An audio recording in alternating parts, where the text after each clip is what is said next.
Yo, what is going on, guys? We're here with an NBA video talking about the Philadelphia 76ers. Can they hold on to the first seed in the Eastern Conference? And how bad is this Joel Embiid injury? But that's not the point of this video. This video is going to be mainly about Ben Simmons and Shake Milton.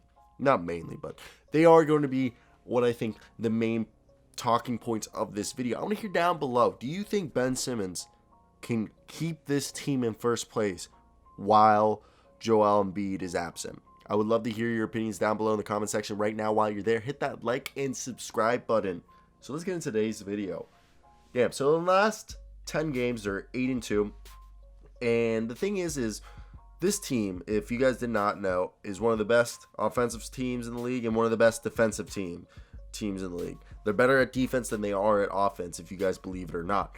And they play with they pretty fast pace. They're top 10 in pace.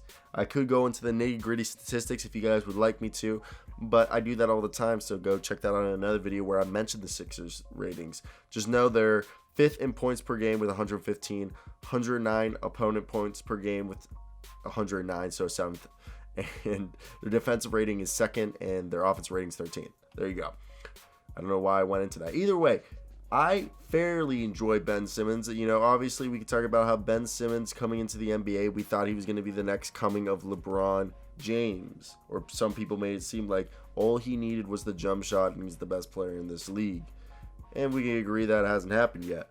But right now in the last 10 games, he's actually shooting 100% from 3, and on the season he's shooting 37.5% for 3, which we could all look at that and be like, oh, whoa.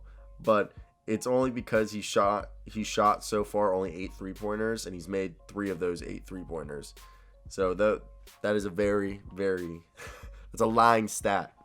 But anyway, he's been shooting 58.4% in the past 10 games, dropping 16 points, dishing out 7 assists and 7 rebounds, grabbing 7 rebounds with a steal and a half. I honestly think Ben Simmons is going to win Defensive Player of the Year. And he's been doing really well with Shake Milton kind of being his Robin, them being Batman and Robin. And obviously Tobias Harris is in there. You could say Batman and Robin is Ben Simmons and Tobias Harris, because Tobias Harris has been phenomenal.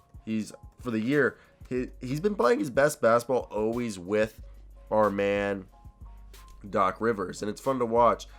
And Tobias Harris, who in the last 10 games is dropping 20.9 points per game, and on the season he's dropping 20.7. Then you got Shake Milton, who in the past 10 games scoring 13.5 points, which is just on par for what he's scoring for the season. And Shake Milton's not been hitting his 3-pointer. He's been more of an inside scorer. Tobias Harris has just shot lights out from all over the floor.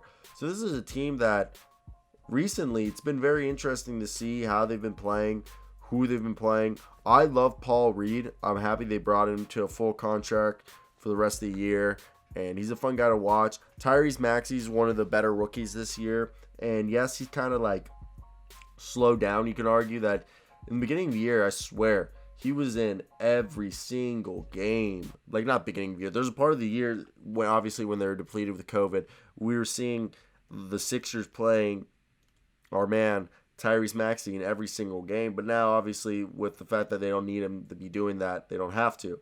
But the lineups they've been running the past couple of nights have been interesting. So the other night against the Kings, they ran a lineup with Shake Milton at the point guard position, Matthias Thybulle at the shooting guard position, Danny Green at the forward position, and Tobias at the other forward position, Tony Bradley at the center position. Tony Bradley's been playing really well. And they have Dwight Howard coming in for Bradley. Then they have Korkmaz. I want to say, hopefully I said that right. Tell me, has been shooting pretty decent for them on the season. He's been a pretty decent shooter, 37% from 3. Crazy thing about it, he's been in the league for 4 or 5 years now. And, you know, they've also had, really their bench unit is Mike Scott, Tyrese Maxey, Korkmaz, and Dwight Howard currently. You could say Isaiah Joe, Vincent Poirier, Rajon Tucker, Terrence Ferguson, Paul Reed are getting a mix in there. But, like, they're really not. They're getting less than 6 minutes a night.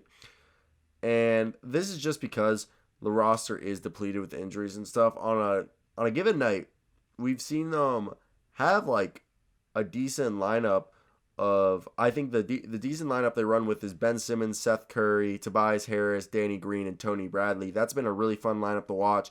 And then they have Dwight Howard, Furkan Korkmaz, Shake Milton, Matthias Thybulle, Mike Scott off the bench. That's been the reliable lineup, in my opinion, since Joel Embiid's been hurt. So it's interesting to see what they're going to do. I do believe that Ben Simmons, if he can continue having nights like this against where he goes out and drops 16 points, grabs like almost 10 rebounds, and almost like gets between 7 and 10 rebounds and 7 and 10 assists with double-digit scoring, while they have another guy in Tobias Harris or Shake Milton or Seth Curry or Danny Green go off on the scoring. I think they can keep the first place. I really do. I really think this team's fun to watch. So let me hear your opinions down below, guys. Hope you guys did enjoy this. Peace. Oh.